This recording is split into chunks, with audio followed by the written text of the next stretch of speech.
L'info écho avec Capital. L'info pratique Capital. La rentrée est synonyme de recherche d'emploi pour vous? Pour savoir où prospecter, la plateforme spécialisée dans le recrutement par l'intérim CAPA a établi le top 5 des secteurs les plus porteurs dans chaque région de France métropolitaine. À l'échelle nationale, certains secteurs, comme les services à la personne ou le transport et la logistique par exemple, recrutent activement. Mais certaines régions affichent un besoin particulier. Les personnels de santé sont ainsi recherchés en Occitanie ou en PACA. Découvrez ces classements sur notre site. Le coup de gueule du jour a été poussé par Philippe Poutou, récemment élu conseiller municipal à Bordeaux.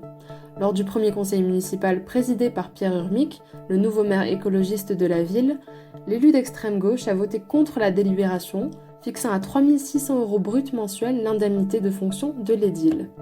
Et pour cause, son montant lui semblait trop élevé.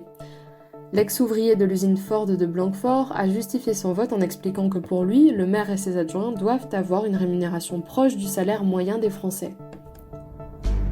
Le chiffre du jour, 56%. C'est le pourcentage de Français qui considéreraient comme un chantage si leur entreprise leur demandait de baisser leur salaire pour sauvegarder leur emploi. C'est ce qui ressort d'un sondage exclusif du site YouGov pour Capital. Hélas, avec la multiplication des plans sociaux, la question va se poser de plus en plus souvent. Mais les salariés et les syndicats sont plutôt réticents à faire des sacrifices. Et pourtant, depuis 10 ans, cette option, notamment avec la création de l'accord de performance collective, a été facilitée par les différents gouvernements en place. Et bien sûr, les employeurs ont été de plus en plus nombreux à adopter ces dispositifs. La contestation salariale ne s'est pas fait attendre, comme le relate Capital.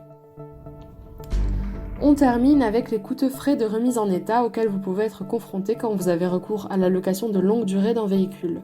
De nombreux clients ont rapporté à 60 millions de consommateurs des abus, une petite rayure sur la carrosserie facturée plusieurs centaines d'euros par exemple. Si vous avez recours à une location de longue durée, mieux vaut prendre vos précautions. Faites remettre votre véhicule en état en amont de la restitution dans un petit garage. Vous pouvez aussi changer les enjoliveurs ou encore un pare-brise fêlé ou rayé. Ces démarches peuvent vous permettre d'éviter une note salée à l'arrivée. Vous pouvez également faire réaliser un devis par un expert qui estimera le montant réel des réparations. Ce devis pourra être présenté au bailleur le jour J. C'était l'info écho avec Capital.